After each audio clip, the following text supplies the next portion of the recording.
Hello friends, मेरा नाम गौरव है। मैं राजस्थान के चूरू ज़िले का निवासी हूँ।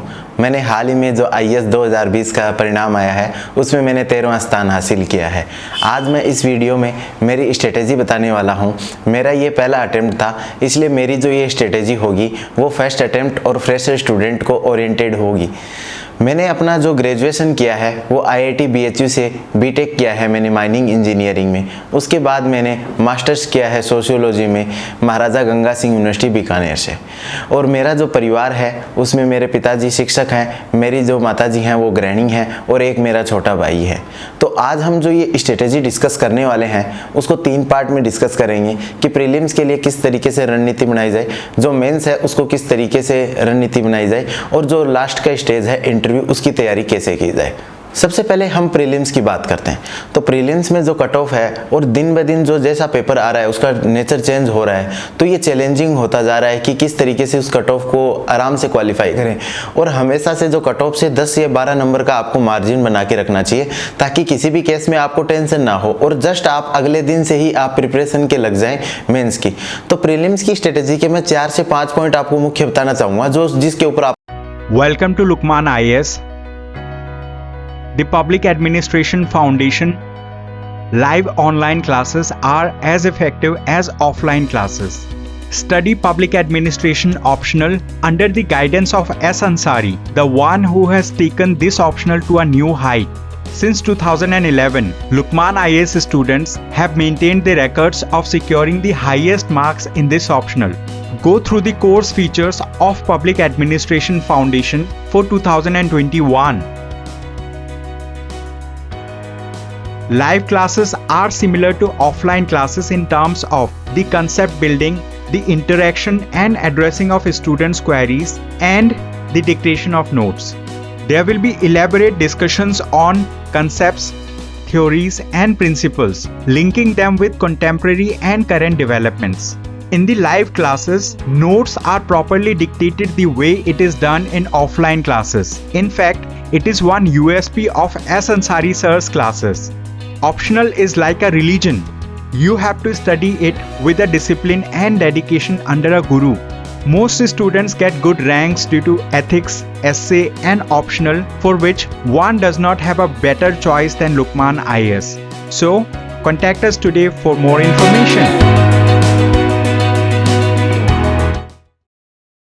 आपको फोकस करना है। सबसे पहला है प्रैक्टिस वाला, कि आपको बहुत सारे टेस्ट पेपर लगाने हैं। आप बहुत सारे टेस्ट पेपर लगाओगे तो आपको एक जो यूपीएससी के जो क्वेश्चंस है उनका एक पैटर्न समझ में आएगा कि ये इस तरीके से क्वेश्चन पूछते हैं। यदि 2 स्टेटमेंट के क्वेश्चन पूछे जाएं तो किस तरीके से सोल्व करने हैं, यदि कोई फैक्ट बेस्ड क्वेश्चन आ जाए तो उसमें किस तरीके से गेस कर सकते हैं। तो ये सब चीज़ें आपको लगातार प्रैक्टिस करने से ही पता चलेंगी। लेकिन इसमें एक बात ध्यान रखनी है आपको कि आप जैसे कि कोई भी इंस्टीट्यूट का पेपर है उनको लगाइए, लेकिन लास्ट के जो 10 डेज हैं उसमें कोई भी आपको पेपर नहीं लगाना। उसमें केवल यूपीएससी के जो प्रीवियस ईयर्स के जो प्रीलिम्स के पेपर हैं उन्हीं को आपको सोल्व करना है, ताकि लास्ट के 10 दिनों में आप जो यूपीएससी का जो माइंडसेट है उसके हिसाब से अपने आप को उसे ढाल लें। तो इसलिए लास्ट के 10 दिनों में केवल प्रीवियस ईयर्स के पेपर लगाने हैं। उससे पहले आप जितने भी इंस्टीट्यूट हैं उनके पेपर लगा सकते हैं। आइडियली मैं सजेस्ट करूँगा 30 से 40 ना प्रैक्टिस पेपर हैं वो हर किसी स्टूडेंट को लगाने चाहिए। जो सेकंड पॉइंट हमें ध्यान रखना है कि हमारे जितने भी सोर्सेज हैं उनको हमें लिमिटेड रखना है। बेसिक जो स्पेक्ट्रम है, लक्ष्मीकांत है, इकोनॉमी के नोट्स हैं और जो एनसीईआरटीज़ हैं उनके अलावा ज़्यादा नहीं पढ़ना है प्रीलिम्स के लिए।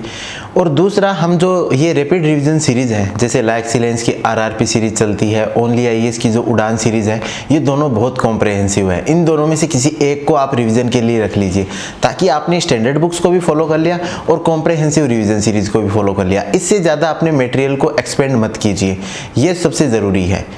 तीसरा, जो प्रीलिम्स की स्ट्रेटजी में जो करंट अफेयर का पार्ट आता है उसके लिए, तो करंट अफेयर के लिए आप फॉलो कर सकते हैं ओनली IAS को जो चैनल है उसको डेली फॉलो कर लीजिए। उसको यदि फॉलो नहीं कर रहे हैं तो आजकल जैसे लेवल अप IAS सब इन्होंने बहुत सारा जो कॉम्प्रहेंसिव सिलेबस के लिए जो एकदम प्रोग्राम डिज़ाइन किया है करंट अफेयर के लिए, तो वो भी काफ़ी हेल्पफुल हो सकता है यदि आप रेगुलर फॉलो करने वाले नहीं हैं। मैं सजेस्ट करूँगा कि आप रेगुलर फॉलो कीजिए, रेगुलर न्यूज़पेपर पढ़िए, आपका करंट अफेयर ऑलरेडी काफ़ी अच्छा हो जाएगा। जो फोर्थ पार्ट है प्रीलिम्स की स्ट्रेटेजी में जो आपको ध्यान रखना है वो है ड्यूरिंग द एग्जाम। आपको एग्जाम के समय पैनिक नहीं होना है किसी भी तरीके से, क्योंकि आप ये पेपर के बाहर आके देखोगे ना कि ये क्वेश्चन कैसे सोल्व हो सकता था। तो मुझे जैसे फर्स्ट अटेम्प्ट के बाद यही लगा कि जो एग्जामिनर है वो नॉलेज से ज़्यादा आपकी प्रेजेंस ऑफ माइंड को चेक करना चाहता है। काफ़ी बार क्वेश्चन ऐसे होते हैं जिनमें बिल्कुल भी सिंपल क्वेश्चन होता है और उसमें यदि हम ऑप्शन को यदि बहुत ध्यान से पढ़ ले तो हम उसका आंसर इजीली प्राप्त कर सकते हैं। तो इसलिए हमेशा ना प्रेजेंस ऑफ माइंड जरूर रखना और उसके लिए है आप प्रैक्टिस करना। आप जैसे 9 to 12 वाला जो 10 से 12 बजे का ये पेपर होता है तो आप लास्ट के 5-7 दिनों में उसी टाइम पे प्रैक्टिस कीजिए ताकि आपकी जो बायोलॉजिकल क्लॉक है वो सेट हो जाए कि मैं 10 से 12 आपका दिमाग उसी सेंस में चलने लग जाए। तो जैसे मैंने बताया कि लास्ट के 10 दिनों में यूपीएससी के पुराने पेपर्स आपको करने हैं तो उसकी टाइमिंग भी सेट कर लीजिए, 10 to 12 कर लीजिए। तो ये जो 3-4 चीज़ों का आप ध्यान रख लोगे तो ओवरऑल आपकी जो स्ट्रेटेजी होगी प्रीलिम्स के लिए वो काफ़ी रोबस्ट होगी और मुझे पूरा यकीन है कि आप प्रीलिम्स में अच्छा स्कोर कर लोगे। जो अब मेंस की स्ट्रेटेजी की हम यदि बात करें तो मेंस की स्ट्रेटेजी में 2 इंपॉर्टेंट एस्पेक्ट हैं। पहला आपके खुद के नोट्स बनाना, दूसरा आपको जो एग्जाम के अंदर आंसर राइटिंग प्रैक्टिस है वो करके एग्जाम के अंदर अच्छा टाइमली पेपर को कंप्लीट करना। तो फर्स्ट जो नोट्स मेकिंग पार्ट है उसके अंदर मैं कहूँगा कि आपने जितने भी टॉपिक्स यूपीएससी के सिलेबस में लिखे हुए हैं उसके एक पेज का नोट्स बनाना है किसी भी तरीके से। हो सकता है कि कुछ टॉपिक इतने बड़े हैं जिनका एक पेज में नोट्स पढ़ना पॉसिबल नहीं है, लेकिन उसको किसी भी तरीके से पॉइंट्स को काट के या मिनिमम पॉइंट लिख के या छोटे लिख के किसी भी तरीके से एक ही पेज आपको डिजाइन बनाना है और उससे रिलेटेड कुछ एक दो करंट अफेयर है उनको गूगल पे सर्च करके वहाँ पे साइड में चिट चिपका लीजिए। जैसे आपने एक टॉपिक का एग्जाम्पल बताता हूँ, एनजीओ के बारे में सारा बेसिक आप लिख लीजिए कि ना ये एनजीओ की फॉर्मेशन क्यों होती है, क्या करेक्टरिस्टिक्स होते हैं, टाइप्स क्या हैं, फीचर्स क्या है, लिमिटेशंस क्या है, एडवांटेज क्या है, हिस्ट्री क्या है, इंडिया में कौन कौन सी एनजीओज हैं, कौन से सेक्टर में कौन सी एनजीओ काम कर रही हैं, किस तरीके से ये जो नॉन गवर्नमेंटल ऑर्गेनाइजेशन होती हैं वो मतलब उनका नेचर क्या होता है, किस तरीके से उन्होंने हेल्प की है, ये आने वाले टाइम में कैसे हेल्प कर सकते हैं, ये सारी डायमेंशन से आपने बेसिक तैयार कर लिया। उसके बाद आप जाइए गूगल पे और सर्च कीजिए NGO the Hindu, NGO the Indian express, NGO current affair, NGO the vision IAS, इस तरीके से कुछ भी सर्च कीजिए तो आपको एनजीओ से रिलेटेड कुछ करंट अफेयर मिल जाएगा। जैसे एफसीआरए एक्ट में कुछ आया था, बदलाव हुआ था एनजीओ से रिलेटेड, एनजीओ को डोनेशन देने के लिए इसात हुसैन कमेटी बैठी थी। तो इस तरीके से जो करंट अफेयर का जो पार्ट है उसको आप 1, 2, 3 पॉइंट आपके हर टॉपिक से रिलेटेड आपको करंट अफेयर होना चाहिए और वो चीट आप उसको साइड में चिपका लीजिए। तो ये जो नोट्स मेकिंग की प्रोसेस है इसमें आप जो प्रीवियस ईयर्स के टॉपर्स के नोट्स हैं उनकी भी हेल्प ले सकते हो। तो बहुत सारे टॉपर्स के नोट्स मार्केट में मिल रहे हैं तो आप जाइए वो नोट्स पिकअप कर लीजिए।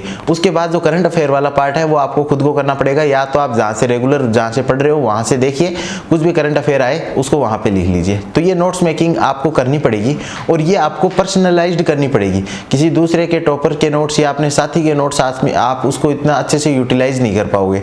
तो इस चीज़ पे हमें नोट्स मेकिंग पे ज़रूर ध्यान देना है। तो इसमें स्पेशली जो नोट्स मेकिंग वाले कुछ टॉपिक्स हैं जिनका मैं बताना चाहूँगा। जो ज़्यादातर टॉपिक्स हैं हमारे जो प्रीलिम्स में कवर हो जाते हैं और बेसिक सब्जेक्ट्स में कवर हो जाते हैं, लेकिन कुछ टॉपिक्स हैं जैसे कंपैरिजन ऑफ कॉन्स्टिट्यूशन है, आरपीए एक्ट है, कुछ इंटरनेशनल रिलेशन से टॉपिक है, कुछ इकोनॉमिक्स वाले टॉपिक्स हैं वो कवर नहीं होते हैं मतलब हमारी फाउंडेशनल बुक्स में, तो उनके तो स्पेशली आपके नोट्स होने चाहिए।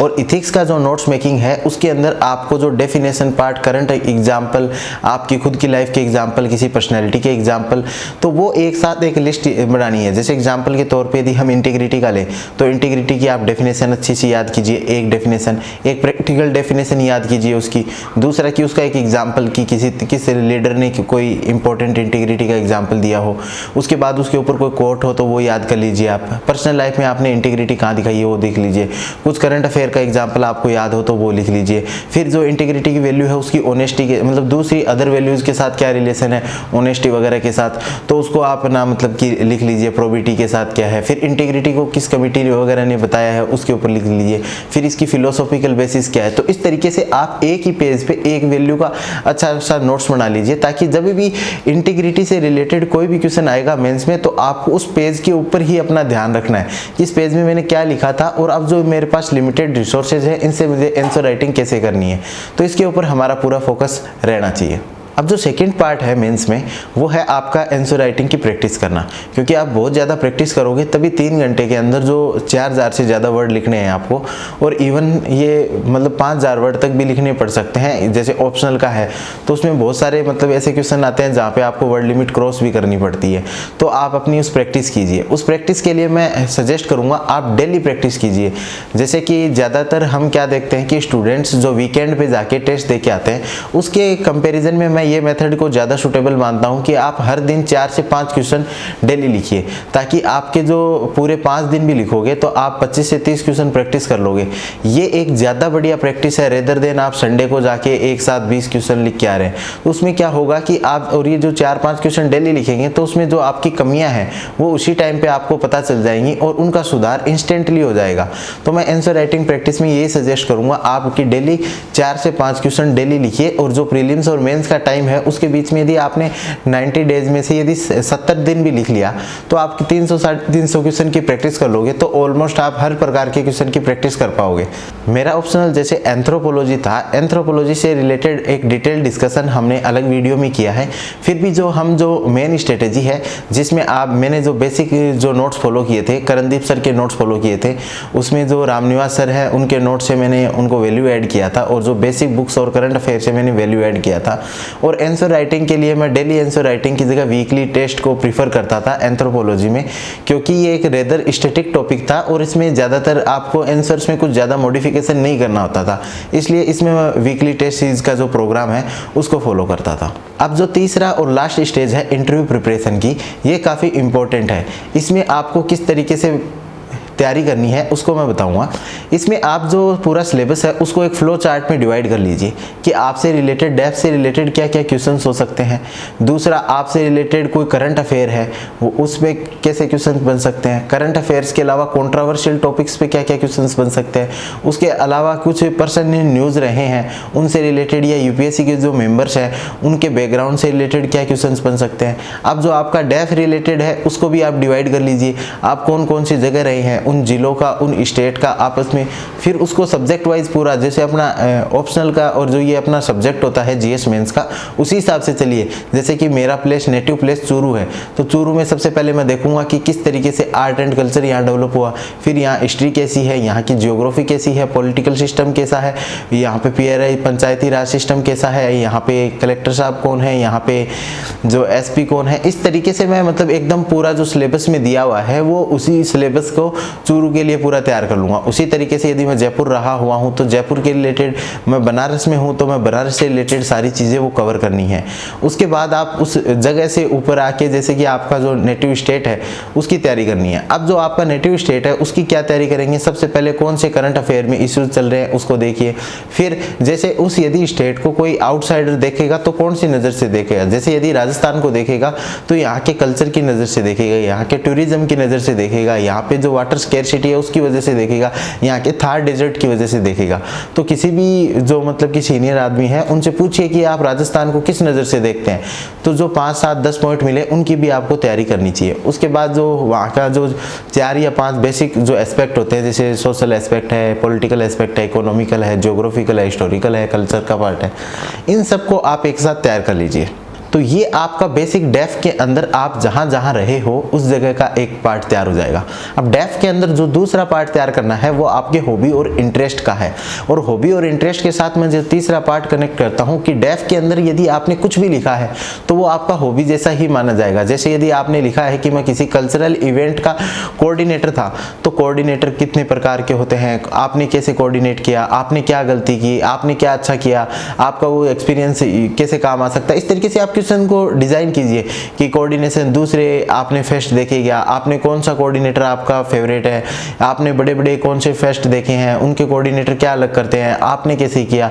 इस तरीके से जितने भी पॉसिबल नंबर ऑफ क्वेश्चन डेफ के किसी भी वर्ड से बन सकते हैं तो उनके ऊपर आपको फोकस करना चाहिए। तो ये आपका हॉबी और जो अदर रिलेटेड जो इंफॉर्मेशन है उनसे किस प्रकार के क्वेश्चन बनते हैं, ये डेफ का सेकंड पार्ट है। डेफ का जो थर्ड पार्ट है उसमें आपके सब्जेक्ट्स हैं कि आपने कौन कौन से सब्जेक्ट पढ़े हैं। जैसे मैंने यदि ग्रेजुएट ग्रेजुएशन माइनिंग इंजीनियरिंग में किया था, तो मेरा एक सब्जेक्ट माइनिंग था, दूसरा मेरा सब्जेक्ट जो मेरा एमए के अंदर सोशियोलॉजी था, तो दूसरा सब्जेक्ट सोशियोलॉजी था, तीसरा सब्जेक्ट मेरा ऑप्शनल था एंथ्रोपोलॉजी, तो एंथ्रोपोलॉजी मेरा सब्जेक्ट था।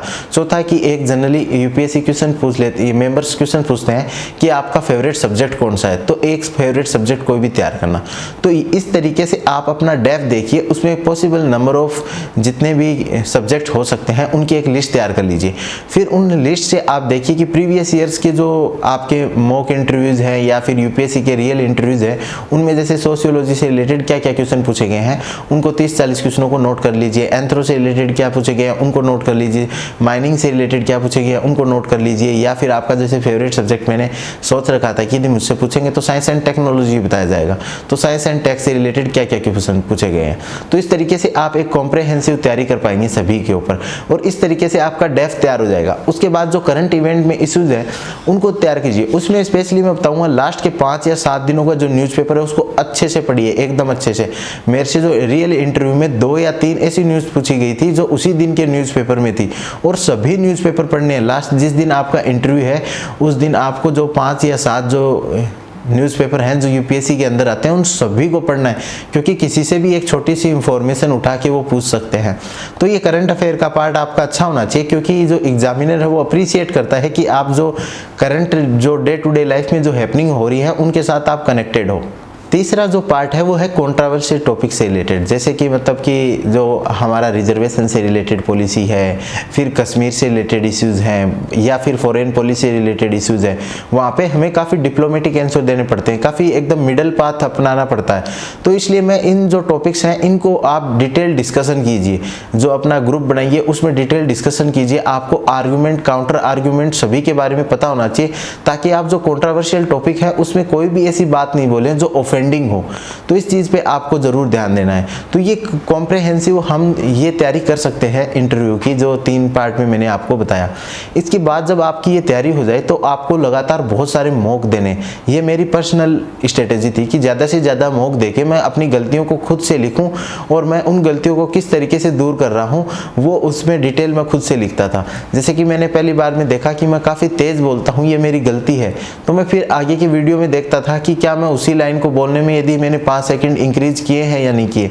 यदि मैं बात करते समय ज़्यादा ही मतलब कि सिर को हिला रहा हूँ तो ये एक कमी है, तो मैं उसको लिख लेता था कि किस तरीके से इंटरव्यू के अंदर कि इसको मिनिमाइज किया जाए।